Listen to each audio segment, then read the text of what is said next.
Olá e bem-vindos! Hoje vamos mergulhar num dos maiores segredos da música. Vamos descodificar os verdadeiros blocos de construção de tudo o que ouvimos.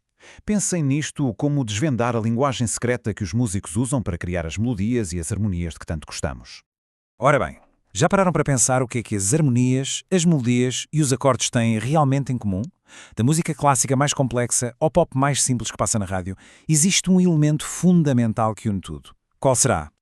A resposta a essa pergunta são os intervalos musicais. É isso mesmo. Podemos pensar neles como o verdadeiro ADN da música. São a base, a fundação, sobre a qual todas as estruturas, por mais complexas que sejam, acabam por ser construídas. Então vamos lá começar pela base. Para entendermos o resto, é absolutamente essencial percebermos primeiro o que é exatamente um intervalo musical. Este é o nosso ponto de partida. De uma forma muito simples, o intervalo musical não é mais do que a distância entre dois sons. A distância entre duas notas é a forma como nós, em música, medimos o espaço entre as diferentes frequências. E esta distância pode aparecer de duas maneiras diferentes. Quando as notas são tocadas uma a seguir à outra, sabem, como numa melodia, aí temos um intervalo melódico. Mas, se forem tocadas ao mesmo tempo, a criar uma harmonia, aí já lhe chamamos um intervalo harmónico. É curioso porque a distância pode ser a mesma, mas a sensação que nos transmite é completamente diferente. E para conseguirmos descrever um intervalo de forma precisa, vamos usar uma analogia que torna tudo muito mais simples. Vamos pensar que cada intervalo tem um nome e um apelido. Acreditem, esta ideia vai ajudar a organizar tudo na nossa cabeça.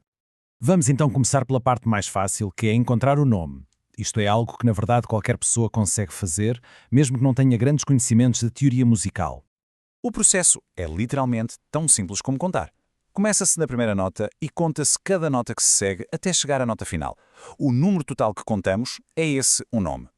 Por exemplo, se formos de Dó a Fá, contamos Dó, Ré, Mi, Fá. São 4 notas. Portanto, temos uma quarta. Simples. E é isto. Uma segunda, uma terça, uma quarta. Este é o primeiro nome do intervalo. É o primeiro passo para a sua identificação. E como vimos, não tem nada que saber. Muito bem. Agora que já temos o nome tratado, vamos passar ao apelido. O apelido é o que define a qualidade, a cor do intervalo. E é aqui que a coisa começa a ficar um bocadinho mais específica e, bem, mais interessante. Mas podemos perguntar, por que é que precisamos de um apelido? Será que o nome, não chega?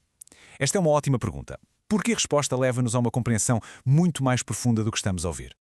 A resposta é que não chega, porque nem todos os intervalos com o mesmo nome soam exatamente da mesma forma. Uma terça, por exemplo, pode ter um som que associamos a algo mais alegre ou, pelo contrário, a algo mais triste. O apelido é o que nos dá essa precisão, essa cor emocional.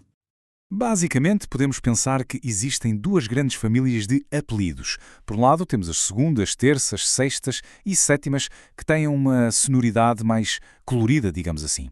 Estas são geralmente maiores ou menores. Por outro lado, as quartas, quintas e oitavas soam mais estáveis, mais puras, e por isso são classificadas como justas. E a boa notícia é que, para encontrarmos o apelido certo, não há só uma maneira de lá chegar. Vamos ver que há 2 caminhos diferentes, mas que nos levam exatamente ao mesmo destino. Então, que caminhos são estes? O primeiro método usa a lógica das escalas. Basicamente, olhamos para a segunda nota e perguntamos: esta nota pertence à escala maior da primeira? O outro método é mais matemático. Envolve contar as unidades mais pequenas da música, os tons e os semitons, que existem entre as duas notas. São abordagens diferentes, mas o resultado final é sempre o mesmo. Ok, já vimos a teoria. Mas por que é que isto tudo importa na prática? De que serve saber isto? Como é que este conhecimento sai do papel e se transforma em música a sério? E o ponto fundamental é este.